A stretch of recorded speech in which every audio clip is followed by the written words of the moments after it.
지난주에는 부활주일이라 부활주일 메시지를 전했습니다. 오늘은 이전에 전하던 메시지에 이어서 계속해서 함께 생각하기를 원합니다.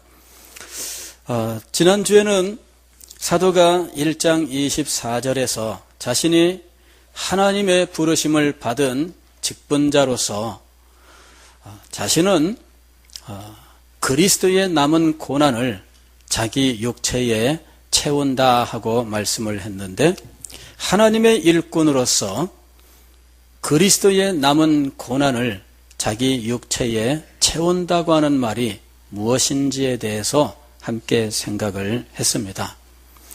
그리스도의 남은 고난, 이것은 그리스도께서 우리의 구원을 위하여 받아야 할 고난이 남아 있다는 의미가 아니었습니다. 그리스도께서 우리의 구원을 위하여 고난을 받으시되 그 모든 고난은 완전한 것이었습니다. 그래서 예수님은 십자가 위에서 마지막으로 다 이루었다라고 말씀을 하셨던 거죠. 다 이루었다, 즉 완전하게 완성이 되었습니다. 그런데 왜 사도는 그리스도의 남은 고난을 자기의 육체에 채운다고 말씀하셨을까?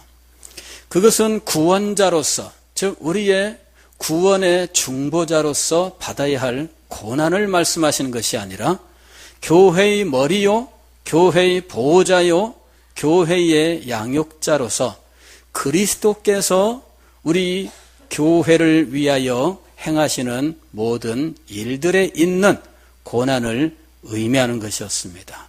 다만 그것은 그리스도께서 육신을 입고 이 땅에 오셔서 직접 겪는 고난이 아니라 그리스도의 이름으로 세운 주님의 종들이 주께서 주신 사명을 감당하는 가운데 그들이 겪는 고난을 의미한다고 말씀을 드린 거죠. 특별히 오늘 이 골로새서 1장 24절에서 사도가 그리스도의 남은 고난이라고 말씀했던 것은 양육자로서 받는 고난을 의미하는 것이었습니다. 양육자는 항상 고난을 겪습니다. 우리가 부모로서 자녀를 양육할 때 얼마나 많은 고난을 겪습니까? 이 세상의 삶을 위하여 우리는 직장 생활을 하고 생계를 유지하고 있습니다. 이것이 사실은 얼마나 힘들고 어려운 일입니까? 몸이 어디가 불편하다고 해서 쉴 수 있는 거 아닙니다. 어디 아프다고 해서 마음대로 직장에 안 나가도 되는 거 아닙니다. 아프고 힘들고 고통스러워도 도무지 못 일어날 것 같은데 자리에서 일어나서 출근을 하는 거예요. 그게 뭐냐 하면은 이 생계를 위해서 자기가 그 일을 끝까지 감당해야 되기 때문이죠. 이건 참 힘들고 어려운 거예요. 그리고 직장 생활 만만치 않습니다. 거기에서 상사로부터 일이 있을 때마다 여러 가지 꾸중이 들어오지요. 또 동료들과의 관계에서 많은 문제들이 있습니다. 직장 생활 자체가 얼마나 힘들고 어려운지 모릅니다. 그런데 이 모든 일들을 감당하면서 자녀들이 재롱을 피우고 건강하게 성장하는 모습을 볼 때 그 모든 시름들을 다 잊어버리는 거예요. 그래, 요놈들만 건강하고 아름답게 잘 커준다면 내가 밖에 나가서 힘들고 어렵다고 해도 그건 뭐 어렵겠나. 그러면서 이제 이 모든 어려움들을 극복해 나아가는 거죠. 그러나 양육자의 고통은 그런 것만 있는 것은 아닙니다. 가정 내에서 자녀들과의 관계에서 양육자는 때로 큰 실패, 좌절, 피해를 경험하게 되는 것이죠. 꼬맹이 때에는 별로 모릅니다. 그때는 모든 게 다 예쁘고 사랑스럽고 귀엽기만 하고 모든 것이 다 잘 될 것만 같아요. 그런데 참 신기하죠. 가르친 적도 없는데, 아니 내가 가르친 적은 없는 것 같은데 3살만 되면 이 아이가 싫어 이 소리를 하기 시작하는 거예요. 안 해 이 말을 하기 시작하는 거예요. 전에는 뭐 이렇게 해라 그러면 네 하면서 신나서 뭐 심부름도 하고 뭐 하여튼 뒷동거리면서 주워 가지고 왔는데 이제는 싫어. 그 싫어 소리가 언제까지 가느냐. 끝나는 때는 잘 몰라요. 그게 딱 법칙이 없어요. 그런데 그때는 그래도 뭐 야 이 녀석아 말 들어 그러면은 말은 싫어 그러면서도 따라해요. 그런데 초등학교 5학년, 6학년, 중학교 1학년, 2학년, 사춘기가 되면은 말로 싫어 정도가 아닙니다. 따지고 드는데 뭐 그거 왜 해야 돼요? 동생 시키지 왜 나 시켜요? 엄마는 왜 맨날 언니는 놔두고 나만 시켜요? 그렇게 시작하는데 이건 뭐라고 한마디 하면 꼭 그 말을 하는 거야. 한 번도 안 빠져, 신기하게. 그럼 나중에는 이제 이 녀석이 하라면 하지 뭐 이렇게 말이 많냐, 뭐 이제. 근데 중학교, 고등학교, 중학교 올라가면은 그것도 안 해. 대꾸도 안 하죠, 이제는. 말도 안 듣죠. 엄마가 뭐라고 하면은 이제는 한 귀로 흘려들어. 뭐라고 또 계속해서 말하면은 이제는 또 대들지요. 너 그러다가 이제 잘못된다 그러면 잘못돼도 내가 잘못되는 거니까 엄마 뭐 상관하지 마세요. 그러면서 뭐 대들기 시작하는데 이건 뭐 걷잡을 수 없어요. 이 녀석이 하고 손을 딱 들면은 남자 녀석들은 엄마보다 더 커. 몸집도 이만해가지고서는 탁 잡고 어머니 왜 이러십니까? 뭐 손이 안 움직여져. 이제는 뭐 꼼짝 못합니다. 뭐 엄마가 힘으로 해보겠어요. 뭘로 해보겠어요. 근데 그런 정도는 애교입니다. 그런 정도는 애교입니다. 부모가 자기를 위하여 희생하고 고생하고 어려움 겪는 모든 문제에 대해서 자녀들은 이해를 안 해줘요. 누가 뭐 하라고 그랬어요. 왜 나를 놔놓고 그러세요? 그러면서 누가 뭐 저 나랬어요. 이렇게 나오면은 이제 뭐 참 할 말이 없는 겁니다. 이 아이가 잘못된 일에 빠지기라도 하면 나쁜 친구들 사귀고 맨날 밖으로 나들고 하면은 그러면은 이 부모는 참 이거 어떻게 할 거예요? 부모 말 안 듣고 그냥 멋대로 하면 이거 자꾸 말하면은 더 부모 자식 간의 의만 상한다고 말을 못해. 답답하잖아요. 말을 못하니까 친구한테 전화 걸어요. 친구한테 전화 걸어서 요새 얘 어떻게 지내냐? 네가 어떻게 좀 뭐 잘 말해달라. 친구들한테 사정하는 거죠. 참 아니 부모가 무슨 죄 지었다고 자녀한테 말도 못하고 친구한테 말해달라고 부탁을 해야 되는 상황까지 가느냐 하는 거죠. 양육자는요 너무 힘들고 어려워요. 그 입장을 이해하지 못할 때는 비애감이 들죠. 그래서 때로는 남몰래 눈물도 흘리고 그러는 거예요. 이 아이가 완전히 잘못되면 제가 최근에 그 CBS에서 8번에 걸쳐서 이 신천지 관찰 보고서라고 하는 거를 한 달 동안 방영을 했어요. 월화 이틀씩 방영을 했는데 제가 이제 그거를 좀 봤습니다.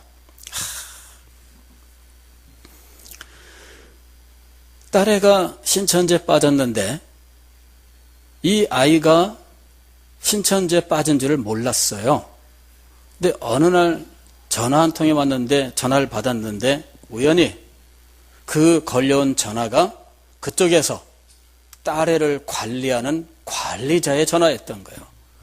그쪽에서는 황급하게 전화를 끊었지만 자기 마음에 이 딸애가 어디 잘못됐나 뭔가 의심스러운 거죠. 의심스러워서 딸에게 물어보니까 그때부터 이 딸애가 확 태도가 변하는 거예요. 방어적으로 나오는데 그야말로 집에서 한바탕 전쟁이 벌어졌어요. 이 아이를 붙들고 아무리 이야기해도 안 통해. 부모에게 자기가 일단 신천지 간다는 거 들키고 나면요, 걔네들은 그때 어떻게 하라 이러는 행동 수칙을 이미 다 배워요. 그래서 짐 싸들고 아예 집을 나오는 경우도 많고, 부모와 아예 의절하는 아이들도 많아요. 신기하죠? 들키기 전까지는 집에서 다녀. 들키면 집 떠나. 의절해. 부모랑 안 만나도 좋다. 뭐 그렇게 되는 거죠. 근데 얘네들을 이단 상담소에 이제 데리고 왔는데, 그 이단 상담소에서 신천지 아이들이 보이는 모습, 이게 자기 부모에게 할 수 있는 태도인가 이해가 안 되죠. 이제 그걸 보면서 저 부모들은 가슴이 무너지겠다. 근본적으로 엄마 아버지를 인정 안 해요. 내가 엄마 아버지랑 25년 살았던 것보다 신천지에서 6개월 살았던 게 더 행복해요. 이래. 그 말을 들을 때 부모님들의 마음이 어떻겠어요? 이게 정상이 아닙니다. 근데 그런 일들이 교회 안에서도 일어나거든요. 양육자는 자기의 그 양육의 수고가 완전히 부인당하면, 그러면은 기쁨도 사라지고 의욕도 사라지고 다 사라지는 거예요. 지금 이 사도가 교회를 섬기는 양육자로서 그리스도의 남은 고난을 자기 육체에 채운다고 이야기를 하고 있습니다. 사실 양육자뿐만이 아니죠. 교회를 섬기는 모든 사람들은 이런 일들을 경험하는 거예요. 하나님의 말씀을 마음에 새기고 주님의 거룩한 뜻을 따라 살고자 하면, 그러면 다 반드시 그에게는 아픔과 고통이 따라오게 됩니다. 하나님의 교회를 사랑하고 그 교회를 충성스럽게 섬기기를 원한다면 반드시 고난과 어려움이 찾아오게 되는 겁니다. 물론 지금 우리 시대는 과거 신약 성경이 기록되던 로마 시대와는 달리 국가로부터의 핍박이나 혹은 주변의 이방 종교인들로부터 조직적인 박해 같은 것들은 없습니다. 그러나 진리를 붙들고 교회를 섬기는 일에는 가지가지 어려움, 그리고 이해하지 못하는 내부의 각종 갈등들, 그 가운데서 겪는 아픔과 고통은 아직도 여전하고, 그것은 이루 말할 수 없이 고통스러운 것이에요. 그러나 우리는 분명히 알아야 됩니다. 그런 모든 아픔과 고통은 아픔 그대로 머물러 있지 않고 고통 그대로 머물러 있지 않다는 거죠. 주님께서는 그 사람에게 함께 하시고 그에게 은혜를 주십니다. 그의 마음속에 영적인 기쁨을 주십니다. 그리고 이 영적인 기쁨으로 그가 당한 아픔과 고통을 이겨내게 하시는 거예요.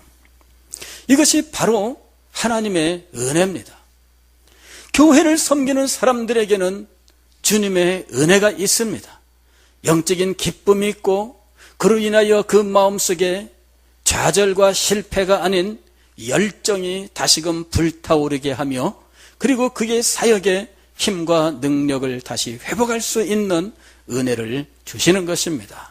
이 외에도 하나님께서는 마침내 그의 사역에 큰 열매와 보람을 주시고 하늘에서 상급을 주셔서 그의 모든 충성, 그 과정에 그가 겪은 아픔과 고통들에 대하여 보상을 하시는 겁니다. 성경은 교회를 위해서, 복음 전파를 위해서, 진리를 사수하기 위해서 영혼들을 섬기기 위해서 충성했던 사람들에게 상급이 있다고 말씀하고 있습니다. 그리고 그런 상급들은 우리가 지상에서 물질적인 것으로서는 보상받을 수 없는 크고 영광스러운 것입니다. 저는 사도행전을 읽으면서 특별히 사도행전 5장 41절에서 사도들이 대제사장과 사두개인들에게 붙잡혀가서 고난을 받고 채찍질을 받고 모욕을 당하고 예수 그리스도의 복음을 전하지 말라고 협박을 받고 풀려났는데 사도들이 그 후에 보인 태도가 기록되어 있는데 그걸 보면서 어느 날 마음속에 큰 감동을 받았어요. 사도들은 그 이름을 위하여 능욕받는 일에 합당한 자로 여기심을 기뻐하면서 공회 앞을 떠나니라. 합당한 자로. 이 말은 뭐냐면은 드디어 자격을 갖추었다. 그런 의미예요. 그리고 그것을 명예롭게 생각한다는 말입니다. 그리스도의 이름을 위하여 능욕받는 일에 합당한 자로 여기심. 나도 이제 그리스도의 이름을 위하여 능욕을 받는 자리에 이르렀구나. 나도 이제 자격을 갖춘 거예요. 그리고 그 일이 명예롭게 느껴지는 거 있죠. 그래서 기뻐했다라고 말씀하고 있습니다. 이건 바보 아닐까요? 어떻게 정상적인 사람이라면 이럴 수 있습니까? 예전에 우리 자랄 때 동네마다 이 동네 바보라고 하는 사람이 있었어요. 우리보다 나이도 많고 몸집도 큰데 이 꼬맹이들이 맨날 놀려요. 그래도 이 동네 바보는 히히 웃으면서 꼬맹이들 노는 데마다 따라와서 이렇게 있어요. 맨날 애들이 놀려도 그래도 웃어. 동네 바보죠. 사도들은 동네 바보 같은 사람들인가? 잡아다가 채찍질하고 잡아다가 모욕하고 예수 이름 전하면 가만두지 않겠다 협박하고 그리고는 감옥에 가두고 그런 일들을 당했는데 오히려 기뻐했다. 이게 정상적인 일입니까?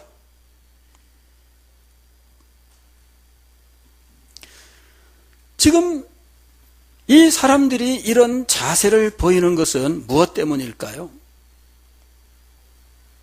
능욕받는 이유가 무엇이냐 하는 거죠. 능욕받는 이유가 무엇이냐. 자기 잘못으로 모욕을 당한다면 그러면 내 잘못이니까 그럴 수 있겠죠. 요즘 사회는 자기가 잘못했다고 해서 그냥 넘어가지 않습니다. 나는 잘못했지만 니는 뭔데 달려들고 막 그러는 상황이잖아요. 그래도 어쨌든 내 잘못이라면 그래도 정상적인 사람이라면 내가 잘못했으니 하고 넘어갈 수 있을 겁니다. 그러나 그렇지 않습니다. 아니 기분 나쁘지 않다가 아니라 오히려 기뻐하는 상황입니다. 도대체 이유가 뭘까요? 그 이름을 위하여, 즉 그리스도의 이름 때문입니다. 그리스도의 이름으로 나타난 복음 때문이죠. 복음의 전파를 위해서 그리스도의 이름으로 대변되는 교회 때문입니다. 우리가 왜 교회를 섬기면서 밤잠을 이루지 못하며 교회를 섬기면서 왜 우리가 많은 수고와 고통을 겪어야 합니까? 교회를 섬기면서 왜 우리는 자존심도 죽여야 할까요? 교회를 섬기면서 우리는 왜 우리 마음속에 아이고 한 대 쥐어받고 싶은데 하는 마음이 있을 때에도 오히려 더 달래줄까요? 그리스도 때문 아닙니까?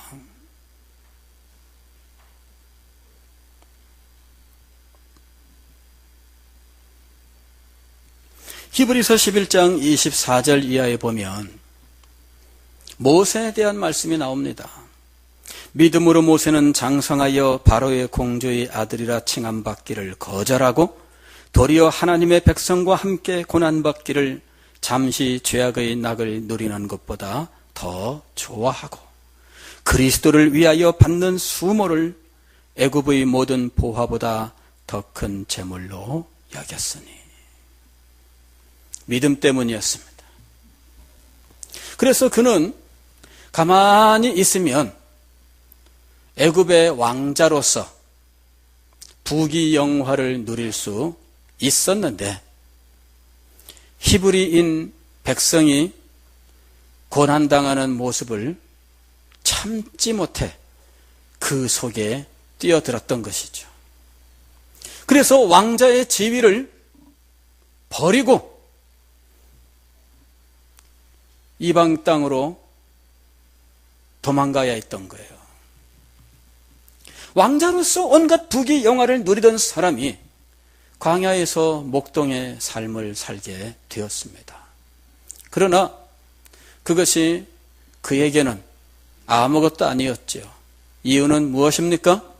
오늘 우리들이 갖는 자세와 똑같은 것이었습니다.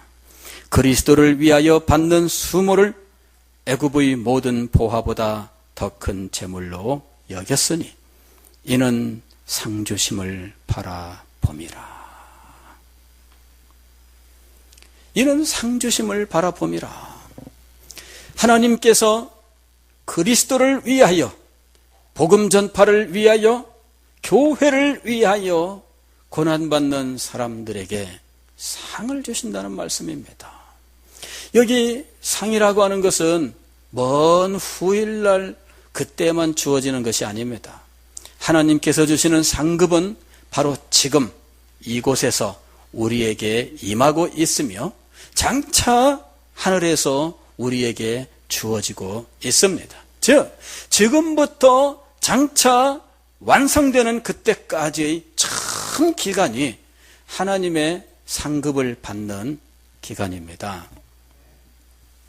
우리는 하나님이 상급을 주신다고 할 때 언제나 천국만을 생각해요. 그것은 분명히 맞습니다. 천국에서 충성했던 모든 사람들, 고난받은 모든 사람들, 수고와 아픔을 겪었던 모든 사람들, 그들의 수고와 아픔과 고난과 그 모든 헌신에 대한 보상이 주어질 것입니다. 그러나 장차 이루어질 뿐만 아니라 지금 이곳에서도 그 상급은 우리에게 주어지고 있는 거예요. 성령께서 우리에게 임하시고 우리의 영혼이 하나님을 바라보며 기뻐하며 즐거워하게 하시는 것입니다. 우리의 영혼을 소생시키십니다. 낙심과 절망 속에 버려두지 아니하시고 우리의 영혼을 다시금 살리시고 우리의 영혼이 하나님만을 바라볼 수 있는 은혜를 주십니다. 새로운 생명으로 충만하게 하시고 새로운 힘과 능력으로 충만하게 하시는 것입니다. 믿음으로 주님을 바라보며 상주심을 소망하는 모든 사람들에게 주님께서는 바로 이곳에서 우리에게 역사하시는 것입니다. 나를 말미암아 너희를 욕하고 박해하고 거짓으로 너희를 거슬러 모든 악한 말을 할 때에는 너희에게 복이 있나니 기뻐하고 즐거워하라. 그것이 바로 현재의 축복이에요. 현재의 축복. 현재의 축복이 주님의 종들에게 임할 뿐만 아니라 장차 상급이 주님의 종들에게 예비되어 있는 것입니다. 기뻐하고 즐거워하라. 하늘에서 너희의 상이 큼이라.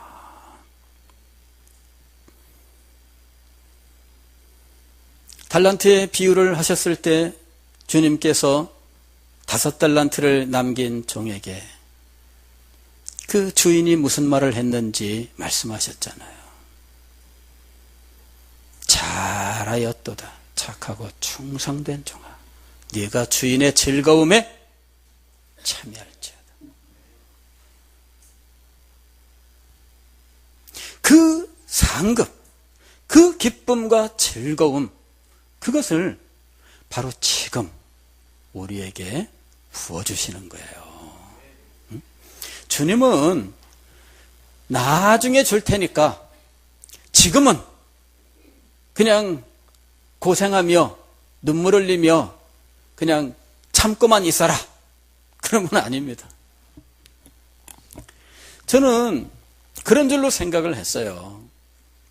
그랬는데 주님은 살아계신 분이십니다.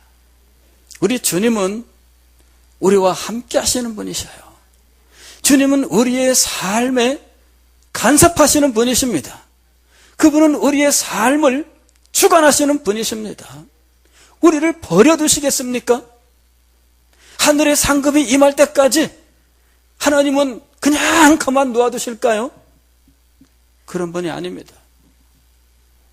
여러분, 주님께서 우리에게 어떻게 하시는지에 대해서 우리가 눈이 열려야 됩니다. 그리고 주님께서 행하시는 일들을 소망하고 믿음으로 받을 수 있어야 됩니다. 사도는 나는 이제 너희를 위하여 받는 괴로움을 기뻐하고 이렇게 이야기합니다. 오히려 적극적인 마음이 되었어요. 고통과 괴로움, 이것을 피하는 마음이 아니라 이것을 오히려 환영하는 마음입니다. 이것을 왜 환영할까요? 주께 받는 은혜가 더욱더 크고 주님께서 베푸시는 능력이 더욱더 크기 때문에, 그리고 장차 주께로부터 받을 상급이 너무나 크고 놀랍기 때문에 오히려 이것을 환영하는 거예요. 고난을 환영하고 아픔을 환영하고 그로 말미암아 겪는 고통들을 환영합니다. 왜? 이것이 더 큰 은혜를 받으며 더 큰 기쁨을 받으며 더 큰 상급을 받는 길이기 때문이죠. 하나님의 일을 하는 사람들은 낙심할 필요가 없습니다. 어떤 분들은 교회 일 조금 하다가 못해 먹겠어 이러는 분들 참 많습니다. 뭐 조금 하다가 누구랑 뭐 조금 이렇게 이 관계가 안 좋아지면 다 그만둘래 이럽니다. 여러분, 그런 생각할 필요 없습니다. 주님을 바라보세요. 여러분이 섬기는 것은 예수 그리스도입니다. 여러분이 그 일을 하는 것은 우리 주님 때문입니다. 그러므로 우리는 그럴 때일수록 오히려 더욱더 적극적인 마음을 가져야 합니다. 기뻐하면서 주님, 이 일을 감당함에 이런 여러 가지 난관들이 있지만 주님께서 은혜 주실 줄 믿습니다. 그러면서 여러분 감당을 해보세요. 그러면은 주님께서 여러분에게 영적인 기쁨도 주시고 여러분에게 참된 평안도 주시고, 그래서 여러분의 마음속에 그만둬야겠다 이런 마음이 아니라 더 열심히 해야 되겠다 이런 열정으로 불타오르게 하며 그 일을 감당할 수 있는 힘과 능력도 허락해 주시는 겁니다. 믿음으로 감당하면 이 모든 일들이 우리의 것이 되는 것입니다. 사랑하는 성도 여러분, 낙심하지 마세요. 실망하지 마십시오. 그만두려고 하는 마음을 갖지 마세요. 끝까지 주님 바라보면서 충성하세요. 주님께서 여러분의 그 믿음, 그 헌신을 기뻐하시고 축복하실 줄로 믿습니다. 주께서 주시는 직분을 기뻐하며 그 일의 난관과 어려움, 고난과 괴로움을 즐거워하면서 주께로부터 상급받아 누리는 여러분이 되시기를 주의 이름으로 축원합니다.